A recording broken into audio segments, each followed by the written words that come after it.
Alors, pour enlever le ciel, il faut déjà avoir une sélection de celui-ci. Alors là encore, il y a plusieurs façons de faire.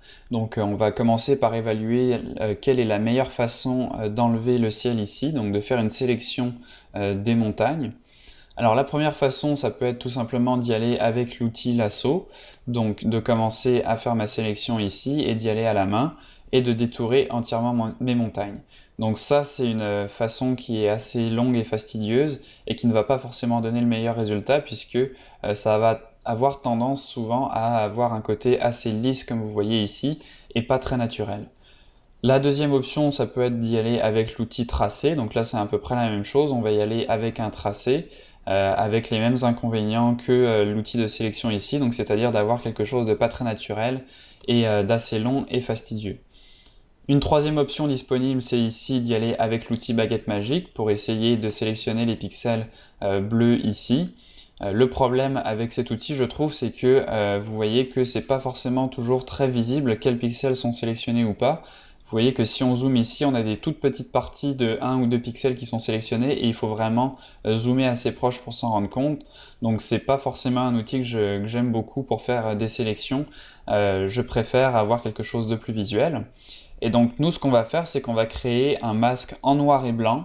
Donc comme ça, on va assez clairement voir quelles parties vont être sélectionnées ou non. Et pour ceci, on va utiliser une petite technique qui est celle d'utiliser les couches. Donc les couches ici, c'est une technique qui est très utilisée en général pour faire une sélection d'un ciel, puisque souvent on a une différence assez importante entre le ciel qui est donc très bleu et le reste de notre image. Donc vous allez voir dans la prochaine partie qu'on va pouvoir utiliser les couches et les manipuler afin d'obtenir une sélection assez précise très rapidement de notre ciel. Avant d'aller plus loin, je vais en profiter pour sauvegarder une première fois mon document, donc c'est important d'y penser.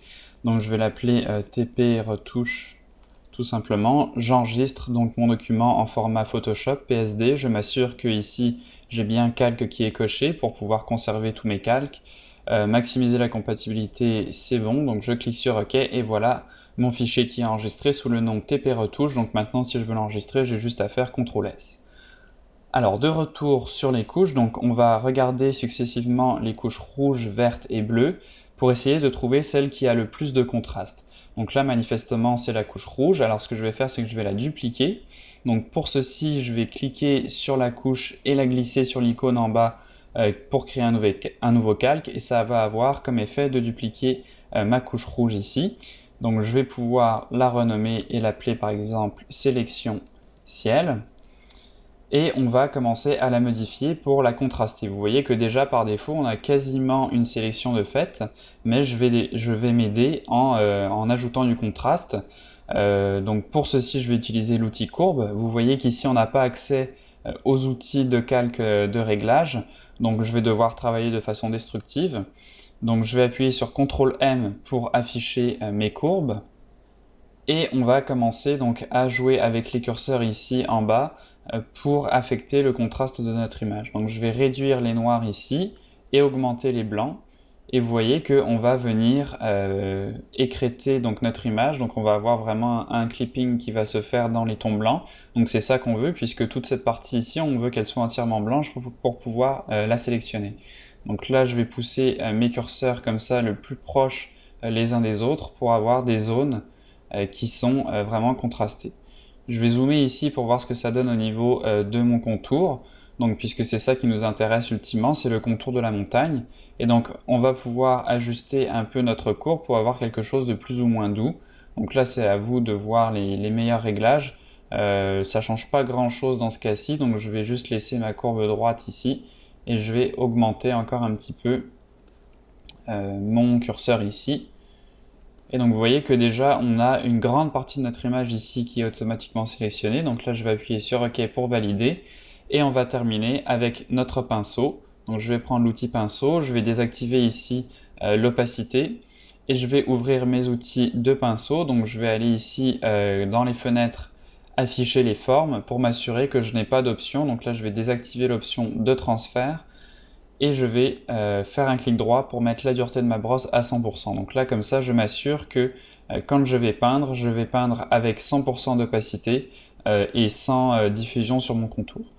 Donc vous voyez maintenant ce que je vous disais quand je préfère avoir une sélection avec un pinceau, donc avec du noir et du blanc plutôt qu'avec la baguette magique. Maintenant c'est très clair les parties qui sont encore qu'il va falloir en fait retoucher. Donc toutes ces parties ici en noir, on ne veut pas les sélectionner, donc il va falloir les peindre en blanc. Donc c'est ce que je vais faire à ce moment-là. Et donc vous voyez que c'est très facile et c'est, je trouve, un peu plus ludique pour faire une sélection que d'y aller avec un outil de sélection comme le lasso. On peut vraiment venir sélectionner nos pixels avec le pinceau directement.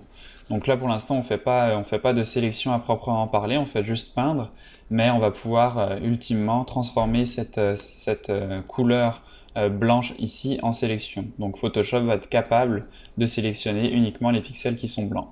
Donc là vous voyez qu'on a des parties un peu plus compliquées, donc vu qu'on avait plus de contraste déjà par défaut dans ces parties, on a encore des grosses parties de noir qui restent, mais vous voyez que c'est assez facile de venir corriger ceci en peignant directement sur les pixels.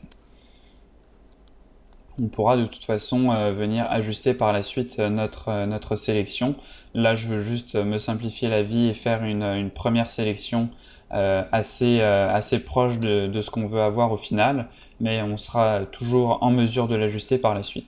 Donc là vous voyez que j'y vais assez grossièrement, j'essaie de garder mon contour puisque c'est le contour qu'on veut ici. Alors attention de ne pas déborder, vous voyez comme je viens de le faire ici, il faut vraiment rester à l'intérieur de notre contour puisque c'est ces pixels ici qu'on va venir sélectionner. Donc tous les pixels blancs vont être sélectionnés au final. Donc je vais continuer ici à peindre sur mes pixels et on va voir dans la suite comment transformer ces pixels blancs et ces pixels noirs en sélection. Donc là c'est pas mal, je vérifie, je vais juste pour m'assurer ici donner des gros coups de pinceau avec du blanc pour m'assurer qu'il ne reste pas de petits pixels ici qui pourraient être encore noirs et qui seraient sélectionnés au final. Donc je peins grossièrement ici dans la zone blanche et je vais juste faire quelques petites modifications encore ici. Alors pour inverser ma couleur en passant j'appuie sur X, donc c'est très rapide pour passer de l'un à l'autre. On a aussi le raccourci clavier D qui nous permet de remettre nos couleurs en noir et blanc. Donc si vous avez du rouge et du bleu par exemple, vous appuyez sur D et ça va automatiquement repasser vos couleurs d'avant-plan et d'arrière-plan en noir et en blanc. Et ensuite avec X vous pouvez très facilement passer de l'un à l'autre. Je vais retourner voir ici mon image de base parce qu'il me semble ici voilà qu'on a un dégradé. Donc ici vous voyez que cette zone là, vu qu'elle est quasiment de la même couleur que le ciel, elle s'est fait ici transformer en noir. Donc je vais peindre grossièrement en blanc ici et on va de toute façon améliorer cette sélection comme je vous dis par la suite avec une sélection manuelle. Donc là on a quelque chose d'assez sympa, donc on a vraiment un bon contour. Et maintenant je vais vouloir donc transformer cette sélection, enfin ces pixels pardon, en sélection. Donc la façon de faire avec le raccourci clavier c'est d'appuyer sur CTRL et de cliquer sur la vignette, sinon vous voyez ici que j'ai directement une icône ici qui me permet, comme son nom l'indique ici, vous voyez le petit pop-up qui s'affiche qui me dit qu'il va récupérer la couche comme sélection. Donc si je clique là-dessus, vous voyez que tous les pixels blancs se retrouvent sélectionnés.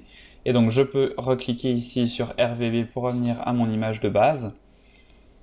Et ici je vais grouper mes calques, donc je sélectionne tous mes calques, j'appuie sur CTRL G, je vais appeler ça image de base retoucher. Et je vais pouvoir appliquer donc un masque de sélection, un masque de fusion pardon, sur l'ensemble de mon groupe. Donc pour ceci, je vais cliquer sur la petite icône ici qui me permet de créer un masque de fusion. Et vous voyez que automatiquement j'ai un masque qui se crée sur l'entièreté de mon groupe. Et donc tout le ciel ici devient transparent puisqu'il est masqué ici par mon masque de fusion. Donc là on va pouvoir regarder ici les zones les zones qui se sont fait aspirer, si on peut dire, dans la sélection de ma couche. Donc là, ce que je vais faire, c'est que tout simplement, je vais prendre mon outil lasso cette fois-ci et je vais venir faire une sélection pour cette partie seulement. Donc je vais sélectionner ici comme ceci avec mon outil lasso. les pixels de la montagne qui n'ont pas été pris dans ma sélection. Donc je fais une sélection ici. Là, j'ai désactivé mon masque de fusion pour voir mes pixels, donc ça je l'ai fait avec la touche Shift. Donc Shift, ça permet d'activer ou de désactiver un masque. Donc moi je l'avais désactivé pour voir ici mes pixels de base. Je vais recliquer avec la touche Shift pour activer mon masque de fusion. Et je vais entrer dans mon masque de fusion avec la touche Alt. Donc j'appuie sur Alt et je clique sur le masque de fusion et vous voyez que je suis à l'intérieur de mon masque. Alors cette fois-ci, je peux reprendre mon pinceau et venir peindre à l'intérieur de cette sélection des pixels blancs pour les inclure à l'intérieur de mon masque. Je vais appuyer sur CTRL D pour enlever ma sélection et vous voyez que maintenant donc, ces pixels sont inclus dans mon masque de fusion. Donc j'appuie sur Alt de nouveau en cliquant sur la vignette pour revenir à mon image de base et vous voyez qu'on a bien cette partie ici qui se retrouve cette fois à l'intérieur de ma sélection. Donc ces pixels ne sont plus masqués. Donc c'est une bonne première étape ici, donc vous voyez que là ça a été quand même un petit peu long puisque j'ai dû tout expliquer, mais vous voyez que par rapport à ce qu'on aurait pu faire avec un outil de lasso, où il aurait fallu vraiment y aller à la main, c'est quand même une façon un peu plus sympa d'effectuer la sélection d'une zone assez importante comme celle-ci, avec plein de petits détails ici sur le long de l'arête. Ici on a plein de petites zones assez précises et donc le fait d'utiliser cette technique, ça nous permet vraiment d'y aller plus rapidement. Alors si vous regardez bien ici, vous allez voir que j'ai encore une petite bordure de couleur ici, donc d'un bleu assez foncé. Donc ça peut être un peu gênant. On va pas s'en occuper pour l'instant puisque pour l'instant avec un fond transparent ici, ça donne pas grand chose. Donc on va attendre d'ajouter le ciel derrière et de le corriger précisément, de corriger la couleur du ciel pour vraiment ajuster cette petite ligne ici, soit pour l'enlever, soit pour changer sa couleur en fait, et directement l'ajuster à la couleur d'arrière-plan. Donc on verra ça plus tard, une fois qu'on aura rajouté le ciel.